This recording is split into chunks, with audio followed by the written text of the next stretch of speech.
Welcome वाली video में Nifty bank Nifty दोनों का एनालिसिस देखेंगे कि मंडे मार्केट में हम क्या कर सकते हैं। जो रैली इतनी अच्छी आई है, क्या ये कंटिन्यू हो सकती है या फिर यहाँ पे मार्केट थोड़ा सस्टेन करेगा, ये चार्ट से समझ लेते हैं। ठीक है, और ये भी देख लेते हैं कि इस दिन के लिए हमने एनालिसिस क्या किया था, क्योंकि जितने लोगों ने एनालिसिस देखा था इस दिन के लिए जो किया था हमने थर्सडे के लिए, राइट, क्योंकि फ्राइडे तो मार्केट क्लोज था। थर्सडे के लिए जो एनालिसिस किया था, तो जिन भी लोगों ने देखा होगा उनको इस मोमेंटम में पार्टिसिपेट करने का मौका मिला होगा और बहुत ही बड़ा अच्छा खासा प्रॉफिट बना होगा, क्योंकि एनालिसिस बहुत क्लियर था। मैंने आपको डेली चार्ट पे भी समझाया थी, ये चीज़ें हमने डेली चार्ट पे भी डिस्कस किया था कि मार्केट कि मैंने आपको क्या बताया था कि मार्केट जब मार्केट यहाँ पे था ना, तभी मैंने आपको बताया था कि यहाँ से गिरना पॉसिबल नहीं लग रहा है। लेकिन अनफॉर्चुनेटली ग्लोबल न्यूज़ आई थी इतनी बड़ी और 2-3 दिनों का मार्केट हॉलीडे भी था, उस वजह से न्यूज़ की वजह से मार्केट ने एक बहुत बड़ी गैप डाउन ओपनिंग दी।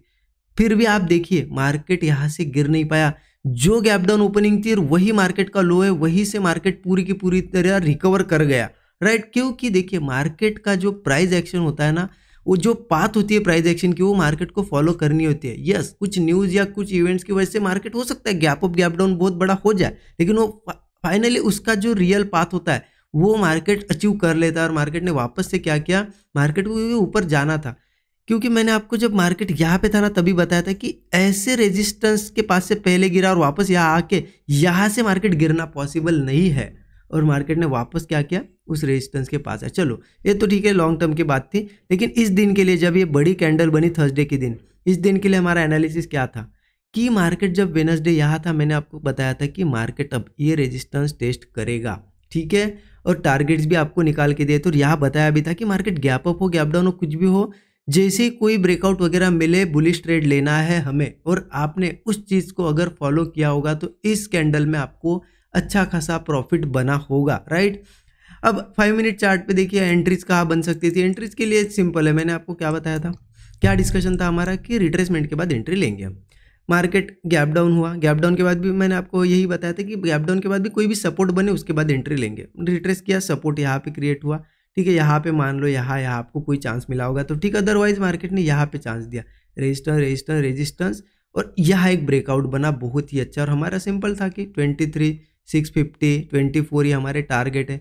आपने यहाँ पे भी एंट्री ली और 650 तक भी रुका, तो आप देखिए कितना बड़ा ये मोमेंटम वन साइडेड आपको मिला।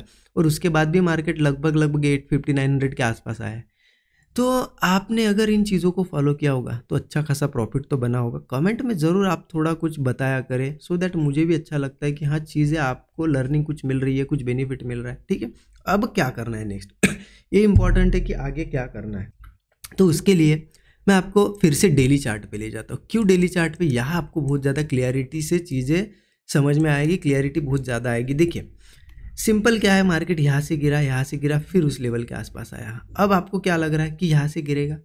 देखिए मैं क्लियर बताता हूँ आपको, यहाँ से गिरना पॉसिबल नहीं है। मार्केट हाँ भले ही यहाँ कुछ टाइम स्पेंड करे, अगर मार्केट को बहुत बड़ा मुंह देना होगा, नए ऑल टाइम हाइज लगाने होंगे ना, तो मार्केट हो सकता है यहाँ टाइम स्पेंड करे और सीधा निकल जाए यहाँ से। क्योंकि देखिए यहाँ से अगर सीधा निकलता है तो फिर उसे ऊपर टाइम स्पेंड करना ही पड़ेगा। तो वो चूज़ ये कर सकता है मार्केट की यहाँ कुछ 1-2-3 दिन टाइम स्पेंड कर सकता है, ये चीज़ें हो सकती है। अब हमारा प्लान क्या रहेगा, देखिए सिंपल है, ये लेवल मार्केट निकालेगा लगभग यहाँ 24,000 जो है ना लेवल, उसे तो टेस्ट करेगा ही करेगा।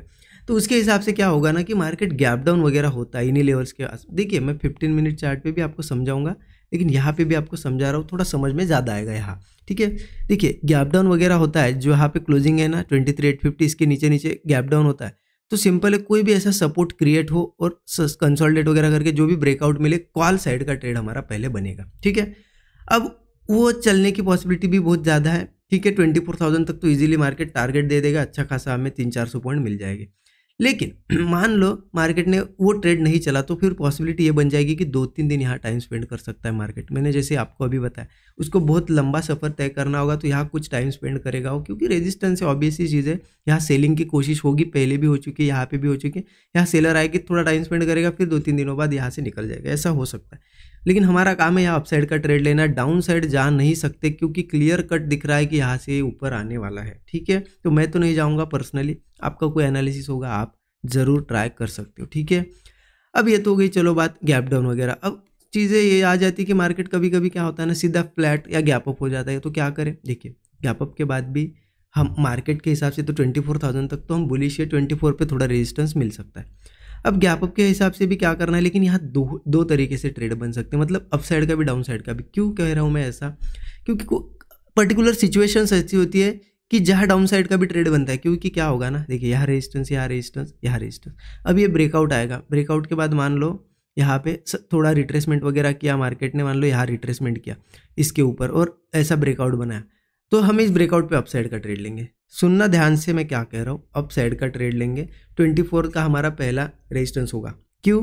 क्योंकि ये हमारा ट्रेंड के हिसाब से ट्रेड है तो ये लेंगे। लेकिन एक चीज़ क्या बन जाती है ना यहाँ पे, कि मार्केट में सबको दिखता है कि ब्रेकआउट हुआ, मार्केट में ब्रेकआउट पे ट्रेड लेने की बहुत लोग कोशिश करेंगे, और अगर ये ब्रेकआउट फेल हो गया तो यहाँ से तेज़ी से गिरावट भी आ सकती है। अब गिरावट मतलब इसका मतलब ये नहीं कि पूरा के पूरा ही गिर जाएगा, नहीं, थोड़ी बहुत यहाँ से रिट्रेसमेंट छोटे टाइम फ्रेम पे, मैं आपको अगर छोटा टाइम फ्रेम पे लेके जाऊँ ना तभी समझ में आएगी चीज़ें। चलते हैं हम 15 मिनट टाइम फ्रेम पे। तो हमने क्या देखा कि ये रेजिस्टेंस है ना, ये रेजिस्टेंस है यहाँ पे, इसके आसपास की बात हम कर रहे थे। तो देखिए मैं यही समझा रहा था आपको कि मार्केट यहाँ पे इसके नीचे तो आप समझ गए कि नीचे ओपन होता है, कंसोलिडेट वगैरह करके ब्रेकआउट वगैरह, तो अपसाइड हम जाएंगे। अगर वो ट्रेड नहीं चलता है, मान लो थोड़ा सा चलता है और फिर साइडवेज होता है, तो यहाँ टाइम स्पेंड कर सकता है मार्केट। अब बात कर रहे थे ऊपर की, अब अगर इस रेजिस्टेंस के ऊपर ओपन हुआ, मान लो थोड़ी बहुत रिट्रेसमेंट आई, तो रिट्रेसमेंट के बाद हम जैसे ही सपोर्ट क्रिएट होगा, होल्ड करेगा ना, ब्रेकआउट पे ट्रेड प्लान करेंगे। सिंपल है, ठीक है। इसके आसपास अगर मिलता है, पहला टारगेट है 24,000 का होगा, और मार्केट में इसके बाद मुझे सीधा 24,500 पे रेजिस्टेंस दिखाई दे रहा है। बट एक चीज़ क्या होती है ना, कि सब लोगों को दिख रहा है ब्रेकआउट आया, अब वो ब्रेकआउट अगर इन केस फेल हो गया तो क्या होता है ना, एक रिट्रेसमेंट आती है, क्योंकि मार्केट वैसे भी बहुत ज़्यादा बुलिश है, तो रिट्रेसमेंट आना भी बाकी है। तो क्या करेंगे, अगर हमारा अब यहाँ पे कैसा करना होता है, रिस्क रिवार्ड बढ़ा रखो। मान लो आपने यहाँ ट्रेड प्लान किया, आपने 10 रुपये का रिस्क रखा, आपका ट्रेड चलेगा तो आपको 30-40 रुपये मिलेंगे, ठीक है। अगर आपका ट्रेड रिवर्स हो गया तो आप 10 रुपये दे के निकल जाना, और ट्रेड यहाँ पे बियरिश प्लान कर लेना, और यहाँ से टारगेट फिर से 30 से 40 रुपये का रखो। मतलब आप समझ गए ना, 1:3 से 1:4 का टारगेट रखो। तो इसमें विन विन ही सिचुएशन है, चलेगा तो भी आपको प्रॉफिट मिलेगा। आपका अगर एक छोटा एसएल गया तो आपको वापस जब रिकवर मतलब आप अपोजिट ट्रेड लोगे तो आपका वो रिकवर करके आपको ऊपर से 30 से 40 रुपये बचेंगे। तो इस तरीके से प्लान करेंगे, क्योंकि यहाँ चांसेस बहुत ज़्यादा है, एक बार रेजिस्टेंस ब्रेक हो गया ना तो यहाँ सेलर आ जाते हैं, क्योंकि उनके पता है यहाँ पे लोग बाइंग की कोशिश करेंगे, वो थोड़ा सेलिंग करके डोमिनेट करने की कोशिश कर दे, इसलिए ये भी ट्रेड हम प्लान करेंगे। तो यहाँ 2 ट्रेड प्लान कर सकते हैं, ऊपर के साइड, नीचे के साइड से तो सिंपल बुलिश ट्रेड प्लान करना है। और देखिए 24,000 और 24,500 ये मुझे रेजिस्टेंस अभी दिखाई दे रहे हैं। समझ गए आप क्या करना है, देखिए सिचुएशन के हिसाब से काम करना है। यहाँ मैं क्यों कह रहा हूँ कि बुलिश भी ले सकते, बेयरिश सिचुएशन ऐसी है। अगर मार्केट कंटिन्यूसली बुलिश है और मैं आपको बताऊँ कि ब्रेकआउट फेलियर पे सेल साइड जाओ, तो फिर आप फंस जाओगे। क्यों? क्योंकि ब्रेकआउट फेलियर भी होगा, फिर से अप साइड चला जाएगा, क्योंकि वहाँ मार्केट को ऊपर जाना होता है, लेकिन यहाँ पॉसिबिलिटीज़ थोड़ी दोनों साइड की है, ठीक है। इस तरीके से प्लान करना है। आई होप आपको समझ में आएगी चीज़ें। और बैंक निफ्टी की अगर बात करने में थोड़ा शॉर्टली अगर बताओ बैंक निफ्टी को डेली चार्ट पे, तो देखिए bank Nifty all time high के आसपास आ गया, bank Nifty all time high के आसपास है, तो बहुत ही ज़्यादा पॉसिबिलिटी ये जो लेवल है ना ये निकालेगा मार्केट बैंक निफ्टी एक बार।